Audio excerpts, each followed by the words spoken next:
ప్రజలతో ఉన్న సత్సంబంధాలు కంటోన్మెంట్ ప్రాంతంలోనే కాకుండా జిహెచ్ఎంసి పరిధిలో ఎవరిని అడిగినా కూడా ఆ కుటుంబం యొక్క ప్రజలతోనే ఉన్న సత్సంబంధాలు ప్రజా సమస్యల మీద వారు చేసిన ప్రయత్నాలు ఎవరైనా చెప్తారు.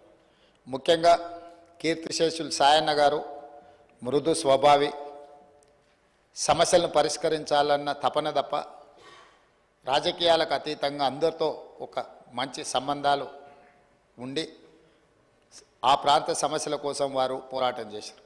వారు కంటోన్మెంట్ ప్రాంతాన్ని జిహెచ్ఎంసీలో కలిపే విషయంలో కానీ, కంటోన్మెంట్ ప్రాంతంలో అక్కడ ఆర్మీ అధికారులు వాళ్ళ వల్ల కలుగుతున్న రోడ్ల ఇబ్బంది విషయంలో కానీ, ఎలివేటెడ్ కారిడార్ల విషయంలో కానీ చాలా విషయాలలో నేను పార్లమెంట్ సభ్యుడిగా డిఫెన్స్ కమిటీ మెంబర్గా ఉన్నప్పుడు సాయన్న గారు ఎన్నోసార్లు కంటోన్మెంట్ బోర్డు సమావేశాలలో ప్రస్తావించేవారు. ఎందుకు అనంటే వారు ఎమ్మెల్యేగా నేను ఎంపీగా ఈ సమస్యల్ని పరిష్కరిస్తే ఆ కంటోన్మెంట్ ప్రాంత ప్రజలకు న్యాయం జరుగుతుంది, మేలు జరుగుతుందని చెప్పి వారు పరితపించారు. కానీ దురదృష్టవశాత్తు ఎలివేటెడ్ కారిడార్ల అనుమతి, అదేవిధంగా కంటోన్మెంట్ ప్రాంతాన్ని జిహెచ్ఎంసీలో కలపడానికి అనుమతి వచ్చే సమయానికి వారు లేరు.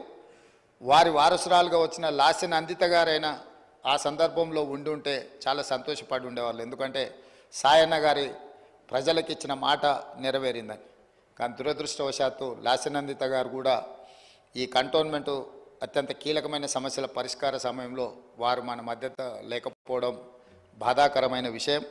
ఏది ఏమైనా కంటోన్మెంట్ ప్రజల హృదయాల్లో సాయన్న గారు కానీ, సాయన్న గారి కుమార్తె వారసురాలు లాస్యనందిత గారు కానీ శాశ్వతంగా ప్రజల హృదయాలలో నిలిచిపోతారు. తప్పకుండా వారు ఏదైతే ఆలోచనతోని, ఏదైతే ప్రాంత ప్రజలకు సేవ చేయాలన్న ఆలోచన ఉన్నదో, మిగిలిపోయిన పనులు ఉన్నాయో అవన్నీ ప్రభుత్వం తప్పకుండా పూర్తి చేస్తుంది. వారిని చిరస్థాయిగా గుర్తుపెట్టుకునే విధంగా ఈ ప్రభుత్వం ఆ పనులను ముందుకు తీసుకువెళ్తుంది. అందుకే అధ్యక్ష, ఆమె మృతి పట్ల ప్రగాఢ